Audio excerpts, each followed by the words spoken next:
Speaking of the election, one piece of voting you may forget about is etiquette. Polling officials ask voters to refrain from wearing clothing supporting or opposing candidates from either political party.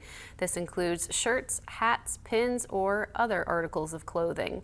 It is also against the law in Ohio and West Virginia to verbally support or oppose either political party while inside a polling place. Karen Pulowski, the deputy director of the Washington County Board of Elections, says it's important to be bipartisan or nonpartisan while at the polls. Because we're the beacon of democracy in the world, and that's what sets us apart from many other countries, is because we believe in democracy. We defend democracy, and that's why, here in our office we work in a bipartisan manner. The poll workers will be working in a bipartisan manner.